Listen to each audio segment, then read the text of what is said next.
Hey, this is Steve Gill with your video daily notes for March 23rd. Hey, let's face it, things in Libya aren't going so well just a few days after President Barack Obama launched his own war from vacation in Rio de Janeiro.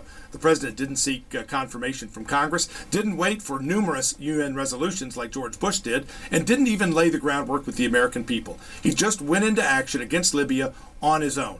Now, he's touted the fact that he's got a coalition, but even the coalition is falling apart at this point. The Germans are already pulling out, saying they're not sure what the real plan is. The British are upset because they thought they were going in to take out Gaddafi. The U.S. government says that's not the plan, that's not what we're going to do. So the coalition's falling apart. The American taxpayers being stuck with hundreds of millions of dollars in cost in just the first couple of days, and President Obama is cutting his South American vacation short by a couple of hours to return to Washington. So what is the real story here?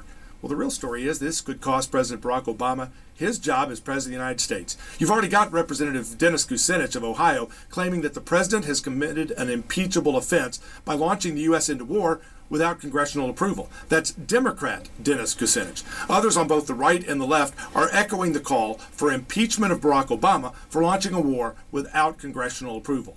President Barack Obama himself, just a few years ago in 2007, said that the President of the United States does not have authority to launch a war unless the U.S. is facing immediate and imminent threat from a country that is targeting us. So what's the imminent threat? What's the immediate threat we were facing from Libya? Will the media even ask Barack Obama the question? And then there's the Vice President of the United States, Joe Biden, who just a couple of years ago threatened to lead an impeachment against George Bush when he was thinking about launching a military strike against Iran to stop them from developing nuclear weapons. Here's a little what Joe Biden had to say when he was a senator rather than Vice President of the United States. Ladies and gentlemen, one other thing. I don't use words lightly. And some may have been either pleased or upset when the news came out that the President of the United States was lying to us about the intelligence information on Iran. Some of you may have seen me on Stephanopoulos or Meet the Press and the shows I've been on a weekly basis. I want to make it clear to you. I've drafted, with the help for 17 years, I was the chairman of the Judiciary Committee or the ranking member. And ladies and gentlemen, I drafted an outline of what I think the constitutional limitations have on the president of the war clause. I went to 5 leading scholars, constitutional scholars, and they drafted a treatise for me. It's being distributed to every senator. And I want to make it clear, and I made it clear to the president, that if he takes this nation to war in Iran without congressional approval, I will make it my business to impeach him. That's a fact. That is a fact.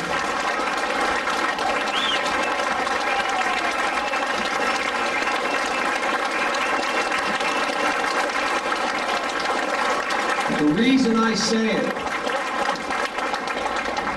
is for all the downside of Biden. No Republican wonders whether I mean what I say. And it's done as a prescriptive way to make it clear to this man that there will be severe consequences, because it would be the most dire action we could take at this moment when 10 of our 12 divisions are tied up in Iran to go into a country of 72 million people without cause. Iran is no immediate threat to the United States of America. So will Joe Biden follow up with his word? Will he follow up with seeking an impeachment of the President of the United States for launching a military action without congressional approval, now that the President is Obama rather than Bush? Will the media even ask Joe Biden about this clip? Show it to him and ask him, what's the difference? The world is waiting. The clock is ticking. Will Joe Biden put his action behind his words? Oh, I don't think so either. I just thought I'd ask the question because it's really fun. We'll have more of the Daily Notes tomorrow on The Steve Gill Show at GillReport.com. In the meantime, stay tuned here for more video Daily Notes once a week on GillReport.com.